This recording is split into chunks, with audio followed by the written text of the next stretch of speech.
Well, hello and welcome back to the channel. You join me on the 3rd anniversary to the day of me getting into this whole astrophotography lark. And in fact, I'm in exactly the same place that I was 3 years ago when I captured an image of Comet Neowise reflected in the lake you can see behind me. And it was that image that made me realise that this is something I want to spend a lot of my time doing. It was a terrible image in many ways. It was underexposed. It was shot in a really low resolution JPEG.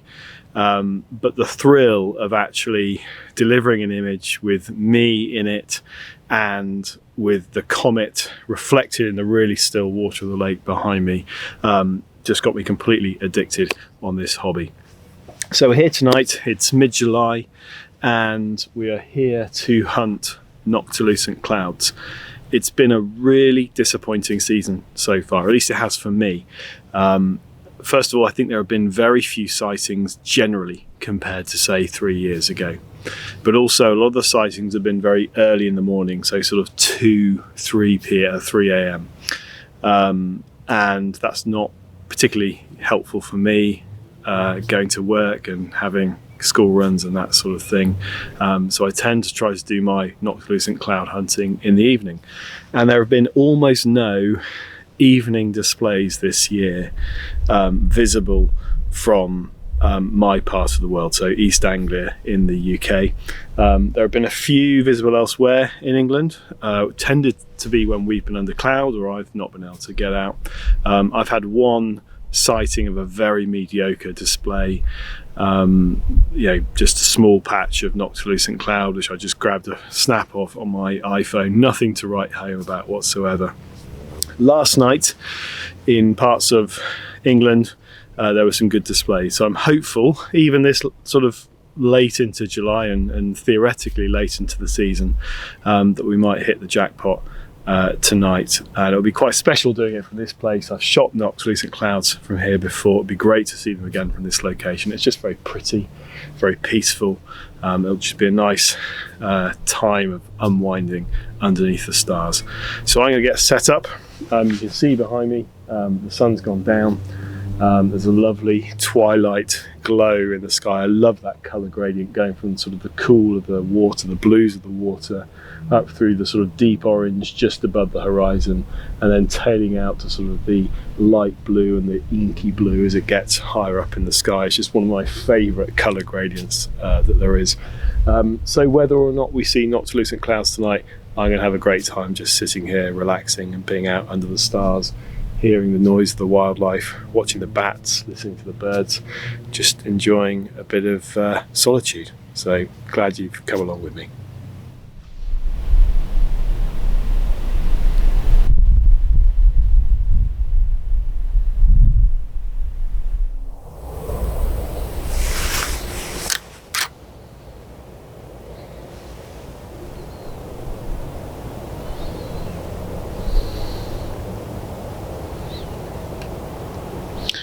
Okay, so the first setup that I've got tonight is my trusty Canon 6D with the Samyang 24mm f1.4 lens, shooting a fairly simple composition with this tree over on the left hand side of the frame and pointing towards the north. NLCs are not yet showing here in any case. I've just checked Twitter and they're visible at the moment over the Baltics and from Denmark, so reasonably hopeful we're going to get a display this evening from East Anglia. Certainly hope so, certainly in the right place. A bit of the wrong sort of cloud in the sky, but actually because my plan tonight is really to shoot a time lapse, I often think that proper tropospheric cloud really adds to the dynamics in a noctilucent cloud time lapse, because often you have the clouds moving in very different directions, and I think that looks quite good. In terms of my settings, this will probably change quite a bit over the next half hour as the sky darkens, but I am shooting at f2, so I've stopped down the lens just to make it a little bit sharper. I'm currently at ISO 800 and 0.4 seconds just while I'm doing these test shots, but as twilight deepens, I imagine I'll be brightening this image quite a bit by either extending the exposure time, or you can push the ISO on this camera reasonably comfortably up to, say, ISO 3200, particularly for a time-lapse sequence. You don't tend to notice the noise in the image that much, and that will keep my exposures nice and short to make sure I've got some really crisp detail in the clouds. They don't sort of get smudged over as they move, but also it means I can hopefully just have a 2-second interval on my time lapse, so I get, you know, a nice lengthy time lapse. And all of this, of course, might be academic if we don't see any clouds forming, although I think possibly we might have the first signs. Or not. You'll often hear false alarms with noctilucent clouds, particularly early on in the season, where you sort of forget what they look like a bit. And often the twilight gradient, particularly if it's interrupted with thin cloud, can give the illusion of brighter patches of sky or of noctilucent clouds, and often they lead to people sort of falsely reporting them. I think that's what I just saw on the camera just then. But when you do see them, they are truly unmistakable, very silvery, very beautiful. But if you haven't seen them in a while, it can be easy to forget what they look like.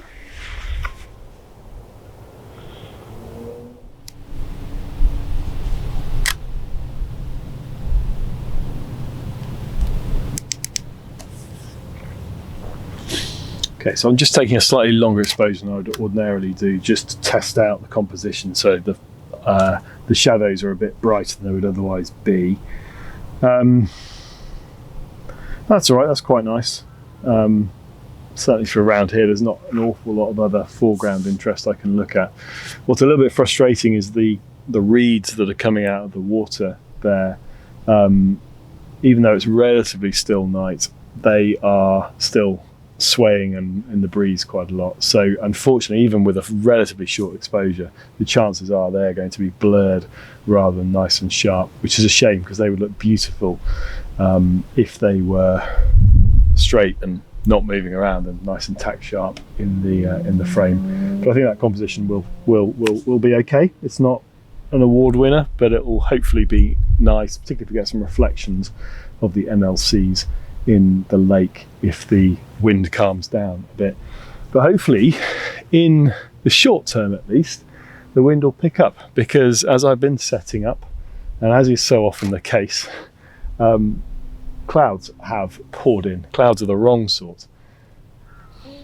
So I'm really hoping they disappear, because that would rather thwart my night. Now, as you can see, down on the northern horizon still, I've got a nice gap, but I'd quite like to have a starry sky going right up to the zenith, particularly for these 14mm shots. So whilst I like a little bits of tropospheric cloud to help with the time lapse, I don't really want 100% cover, and that's what it's beginning to try to do. That'd be most disappointing. Still, the night is young.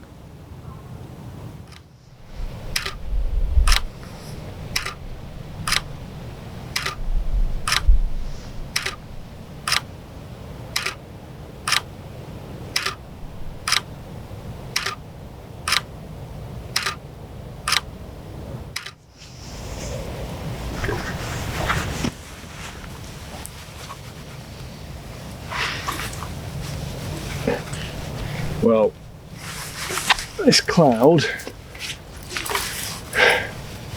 is looking a little bit persistent at the moment. which is more than a little frustrating. So I think the only sensible thing to do at a time like this is to sit back. I've got my comfy chair,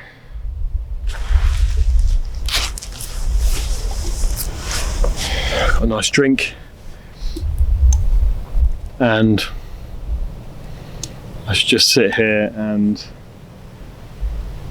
enjoy the peace and quiet and hope that this cloud bank passes soon, and that when it does pass, those noctilucent clouds, which are now visible in Denmark, are visible from here. Let's wait and see.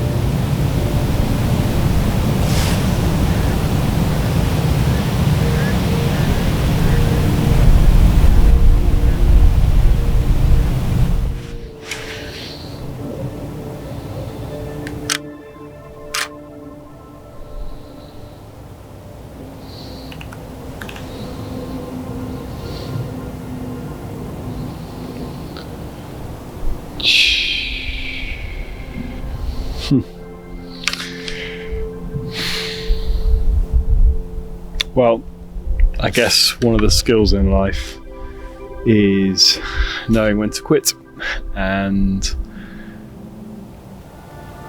even though all that cloud that was coming over earlier has now cleared, there's a very stubborn bank of cloud on the northern horizon, and there's certainly no noctilucent clouds above that bank. I suspect there are probably some behind that bank, because I've just seen some pictures from further north in the south of Scotland, where NLCs are being picked up. So I think unfortunately for tonight that's going to be a bit of a bust.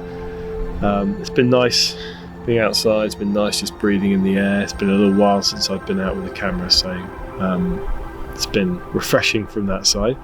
Not quite sure how I'm going to salvage a vlog from this, given I won't have any time lapses from tonight to show you. Perhaps what I will do is show you a time lapse from a couple of years ago when I was down here with a particularly bright display that went almost overhead at one point. That might be something pretty to show you at the end of this vlog. But I guess the lesson from all of this is chasing these things, noctilucent clouds, northern lights, even sometimes just clear skies, is something that takes a bit of persistence, and it's easy to show the nights that are successful, and obviously I vastly enjoy doing vlogs about successful nights, but you also get a lot of unsuccessful nights, and this is one of those. But I always say it's better to be outside under the stars or under the clouds, just enjoying the peace, than it is cooped up inside. So from that perspective, it's been an enjoyable night. I'll leave you with that. Sometimes it doesn't work out the way you want it to. Hopefully in the next few weeks you'll see a successful noctilucent cloud video. Alternatively, we're coming up towards Perseid meteor shower season, so I'd like to take you along for my shots that I hope to get of some Perseids this year. So thanks for watching, sorry for the disappointing outcome, and see you next time.